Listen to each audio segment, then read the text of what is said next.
Hi guys! Sa videong ito, ipapakita ko sa inyo yung autumn dito sa Japan this year, 2023. Medyo late upload na nga ito dahil medyo busy ako sa mga nitong nagdaang buwan. Kaya nung nagkaroon ako ng time, ayan ito, nai-upload ko din. At ito na nga, pumunta kami sa videong ito, pumunta kami doon sa Fukushima na sa tingin ko ay siyang unang nagkakaroon ng pag-iibang anyo ng mga dahon. Nag-iiba ang mga kulay niya. Dahil medyo siguro doon ang unang medyo malamig ang panahon, ang pag-change, magwi-winter siya. Kaya doon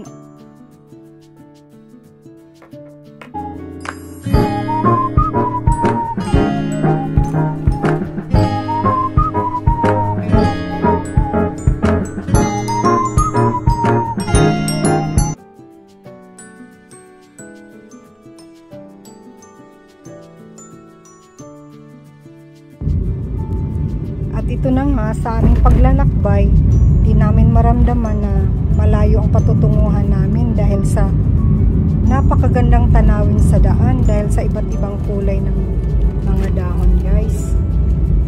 Eto, papunta na kaming sa time na to, papunta kaming Fukushima. Ayun. At huminto kami dito dahil nadaanan namin yung napakagandang view. Dahil autumn na nga dito, madadaanan mo yung mga bundok na napakamakulay, guys. Pagkatapos pumunta din kami sa iba-ibang lugar. Kasi sa iisang araw lang yan, guys. Pag may time talaga kami, pinupuntahan talaga namin yung mga sa tingin namin ay napakaganda. Nandun yung napakagandang mga tanawin or view na bundok, bulubunduking. Ang galing naman.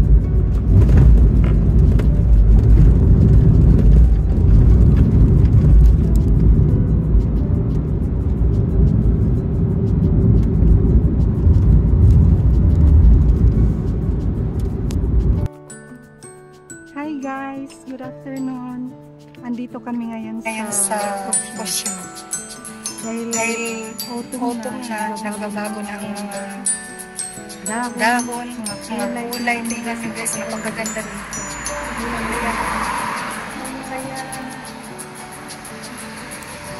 Kaya lang medyo nakakatakot kasi grabe ang pakalalim. Napakataas na kami dito kami sa grades.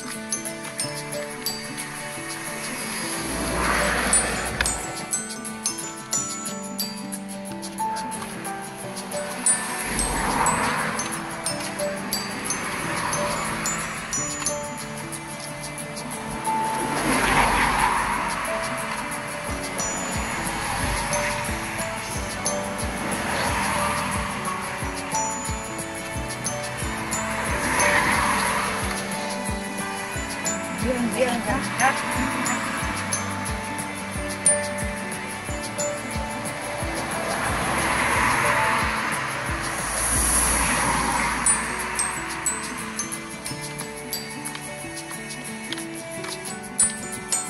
Kasing kulay ko yata ng sweater ko yung mga dahon.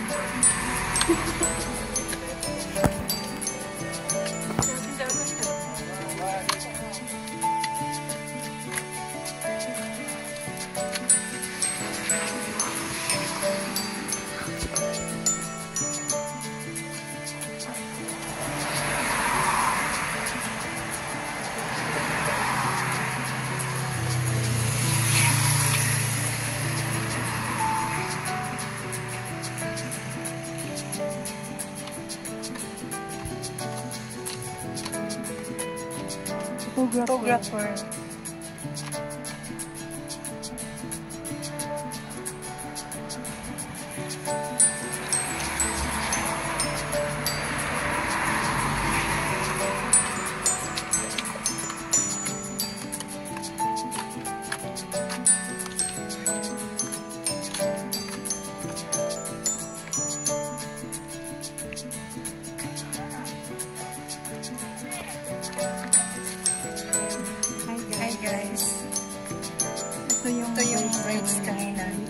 Diyan ako nang galing na. Ang taas.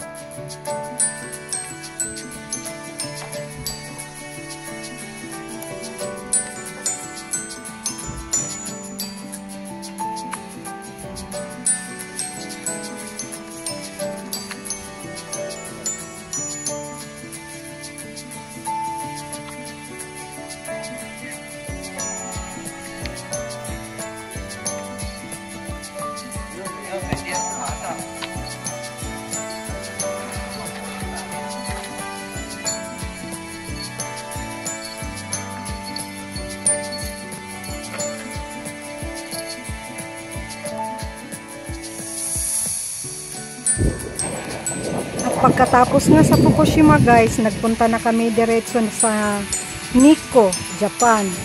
Isang lugar din dito sa Japan na isa din na napaka best attraction talaga at best view.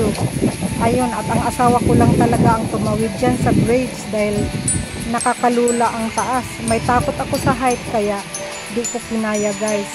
Ang asawa ko lang talaga ang pwedeng pumunta doon sa kabilang tawagin na natin kabilang lugar. Ayan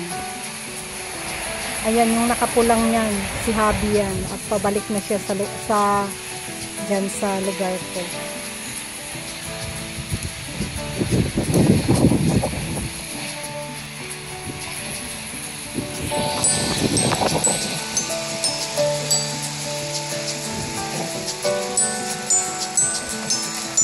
Hello guys, andito kami sa Kutsigi. Guys, grabe ang katakot ko guys. Dahil napakalakas lang ang hangin guys. Ayun o, pag napakalakas ng hangin, uminto. Kasi nakakatakot. Nasa road trip kasi kami guys nakasakay. Napakalakas ng hangin, grabe, pero ang dami pa rin pumunta sa taas. Siguro mga 20 minutes yata ang nito, dahil medyo mahaba-haba din yung inaanan namin. Ano ito mo kayo? Okay. Malapit na guys. Sa Diyos na kita na kami sa taas. Ayan. Ang lakas ng hangin kasi.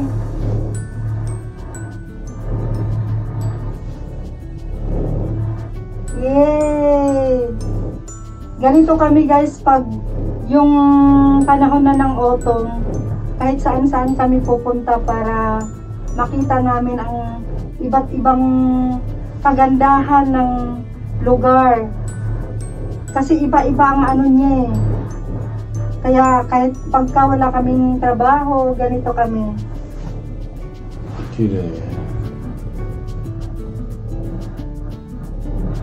Ayun. Sige. Tingnan mo sa baba pa. At zenbu mieru no? Atarimai desho, 360. Ginamit namin guys 360. Kaya lahat ito makikita.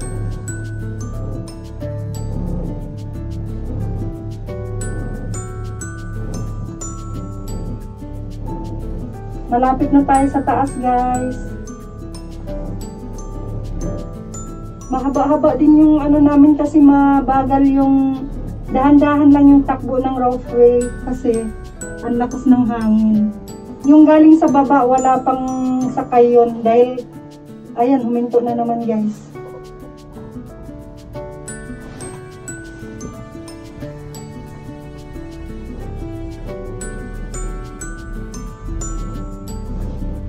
Okay lang to. Okay.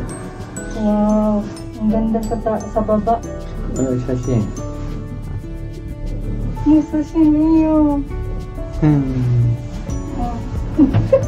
Ay, bigiri. Tumasawa ko kasi, kulit-kulit eh. Ay, bigiri. Sashin pa. Picture daw. Tatakot na nga ako eh. Dinadaan ko lang sa kwento-kwento guys, pero natatakot na rin ako. Dahil tingnan mo naman, ito ang pinaka matarik. Oh my God, itong asawa ko ang likot.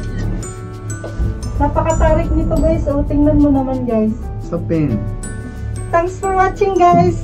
Stop muna natin. Medyo takot ako.